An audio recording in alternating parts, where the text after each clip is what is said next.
入りは일반 유리로 되어 있습니다.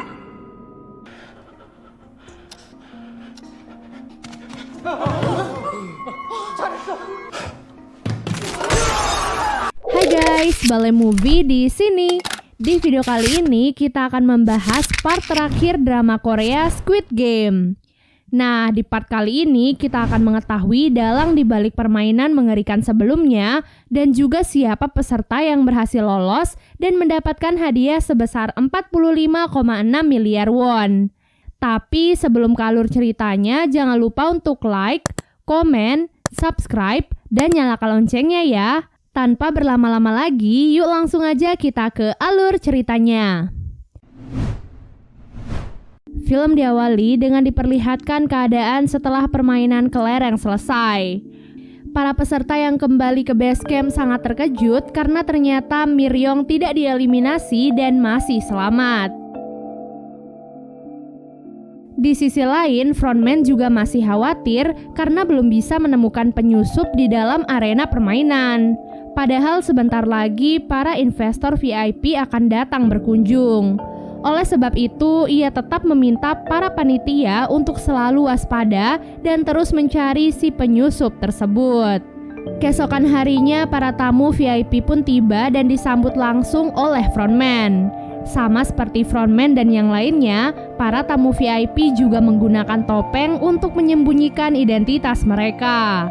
Saat itu, frontman mewakili tuan rumah untuk menyambut dan melayani para tamu VIP karena tuan rumah masih memiliki urusan yang lain. Para VIP inilah yang menginvestasikan uang mereka sebagai taruhan dalam permainan-permainan sebelumnya. Sekarang mereka berkunjung untuk menyaksikan secara langsung para pemain di sana.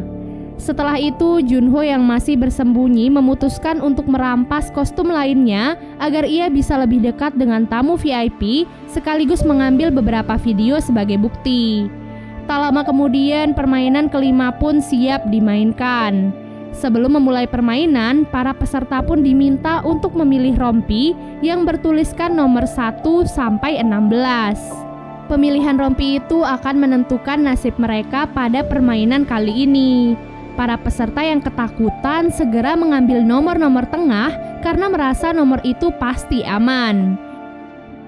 Sampai saat giliran Gi-hun, nomor yang tersisa adalah nomor 1 dan 16. Awalnya Gi-hun ingin mengambil nomor 1, namun peserta lain memohon kepadanya karena ia terlalu takut untuk menjadi peserta terakhir. Alhasil, Gi-hun pun mengalah dan membiarkan peserta itu untuk mengambil nomor pertama. Setelah pemilihan nomor, mereka pun dihadapkan pada sebuah jembatan kaca. Dalam waktu 15 menit, setiap pemain harus melewati jembatan kaca itu sesuai dengan urutan mereka. Nah, jembatan kaca itu terbuat dari 2 jenis kaca yang berbeda. Itu artinya jika salah melangkah, maka mereka akan langsung jatuh dan tewas.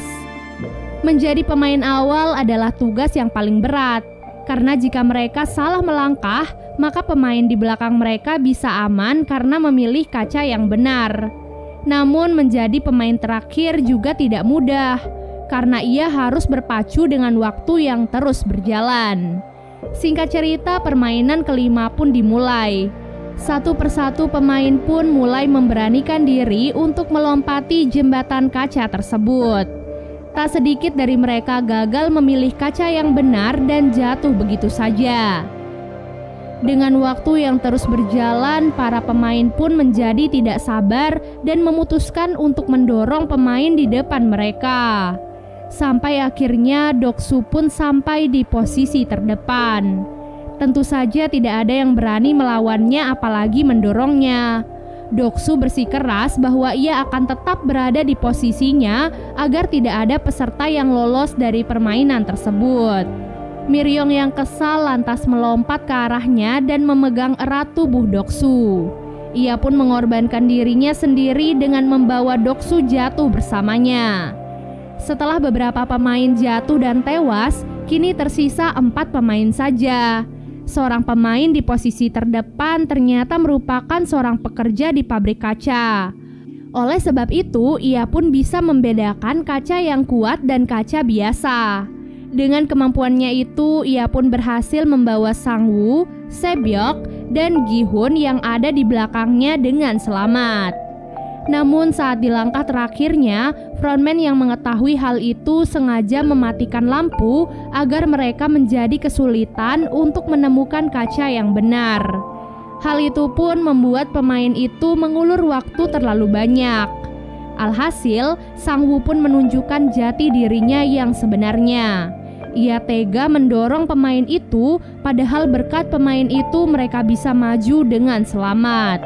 Tepat di detik-detik terakhir, Sang-woo, Se-byok, dan Gi-hun pun segera berlari sebelum akhirnya jembatan kaca itu pun dihancurkan, sehingga kaca-kaca itu pun terbang dan menggores beberapa bagian tubuh mereka.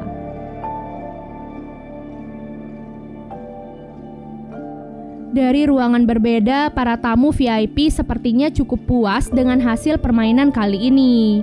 Junho yang berada di sana masih sibuk melayani mereka. Kemudian seorang tamu VIP sepertinya tertarik kepada Junho dan menyuruhnya untuk duduk di dekatnya. Setelah itu, tamu VIP itu pun membawa Junho ke ruangan lain. Junho yang merasa direndahkan akhirnya marah dan menodongkan pistolnya pada tamu VIP tersebut. Junho kemudian meminta tamu VIP itu untuk memberikan informasi apapun tentang tempat permainan itu. Nah, hal itu kemudian direkam oleh Junho untuk dijadikan bukti. Setelah mendapatkan rekamannya, Junho pun menghajar tamu itu hingga pingsan dan kabur dari arena permainan itu dengan alat selam yang ada di sana. Ia pun mengerahkan beberapa anak buahnya untuk ikut mencari Junho.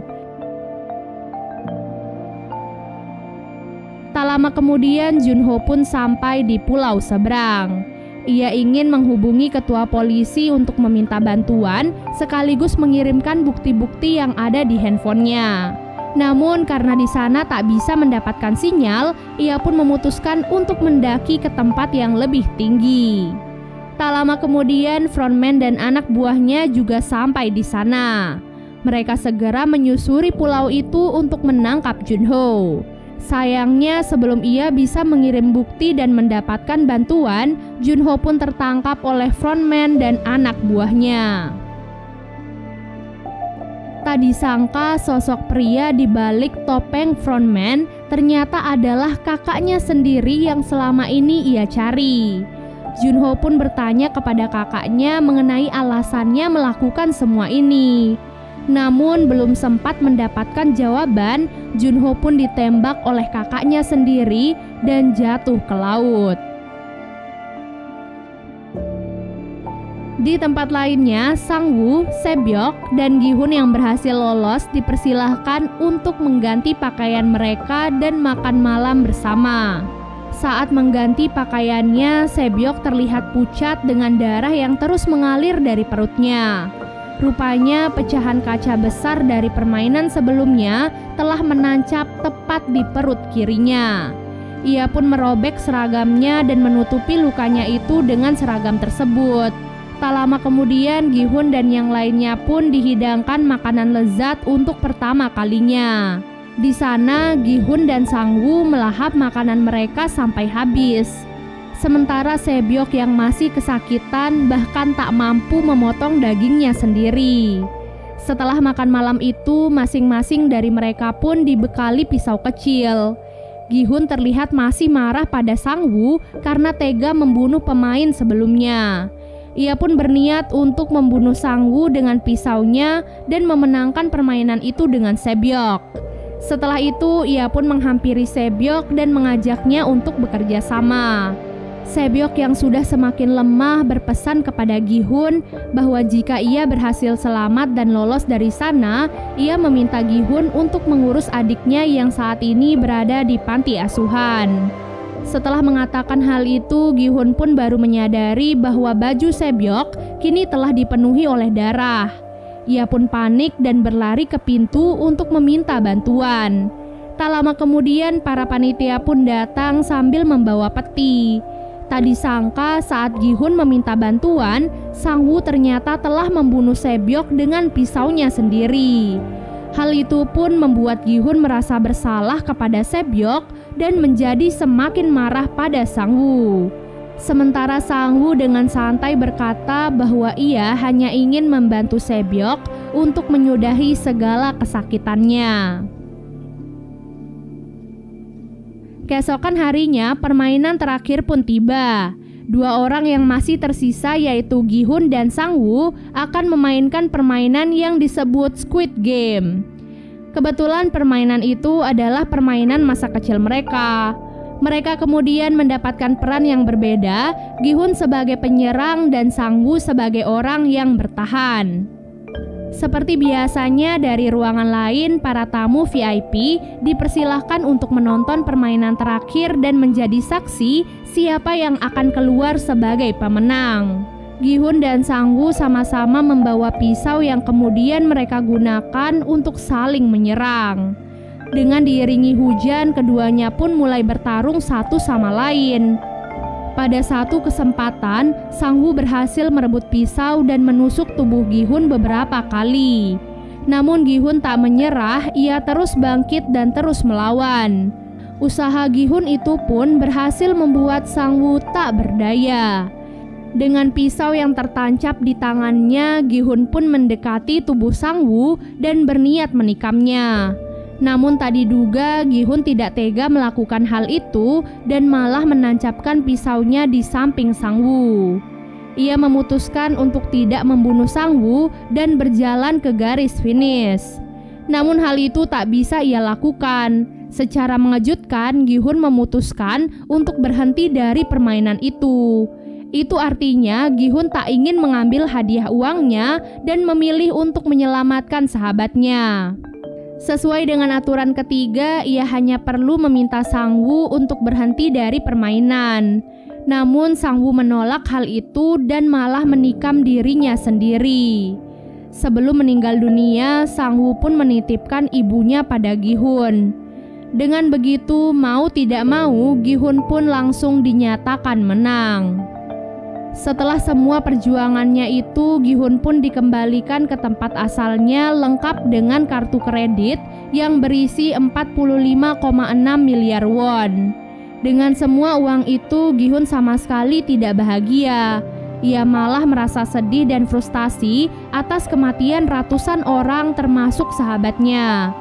Bahkan saat melihat ibu Sang-woo, Gi-hun tak sanggup menatap matanya.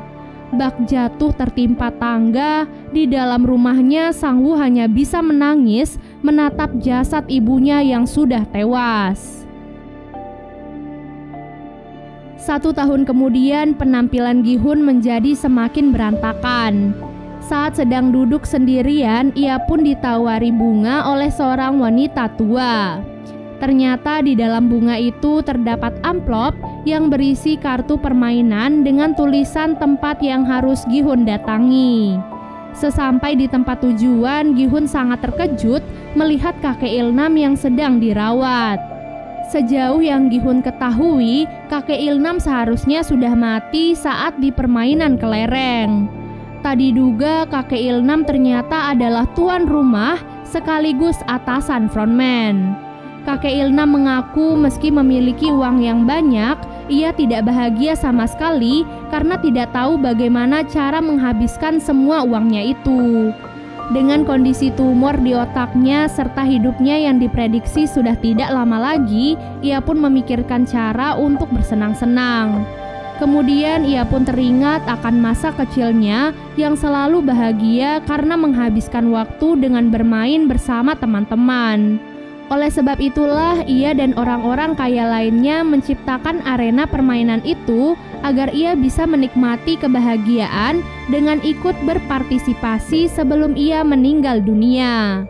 Mendengar hal itu, Gi-hun pun menjadi sangat marah. Bagaimana tidak, mereka rela mengorbankan ratusan nyawa hanya untuk bersenang-senang. Namun kakek Ilnam pun menegaskan bahwa sejak awal ia tak pernah memaksa siapapun untuk ikut ke dalam permainan itu. Ia dengan tulus berterima kasih kepada Gi-hun yang sudah memberikan kebahagiaan dengan menjadi teman bermainnya selama di sisa-sisa akhir hidupnya. Setelah mengatakan hal itu, kakek Il-nam pun meninggal dunia.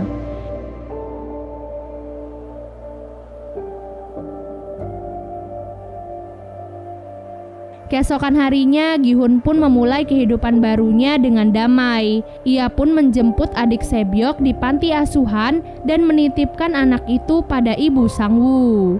Tak lupa ia juga meninggalkan 1 koper uang untuk mereka sebagai pelunasan janjinya pada Sebyok dan Sang-woo. Film diakhiri dengan diperlihatkan Gi-hun yang akan pergi menyusul putrinya ke Amerika. Sebelum pergi, ia melihat seorang pria misterius yang sedang bersama korban permainan selanjutnya. Setelah itu, Gi-hun pun merebut kartu tersebut dan menelpon frontman. Di sana ia berjanji kepada frontman bahwa ia akan membalas semua perbuatan busuk mereka bagaimanapun caranya. Dan film pun selesai. Jadi itu dia guys, akhir dari drama Squid Game. Semoga bisa menjadi pelajaran untuk kita semua ya. Terima kasih banyak udah nonton dan sampai jumpa. Bye.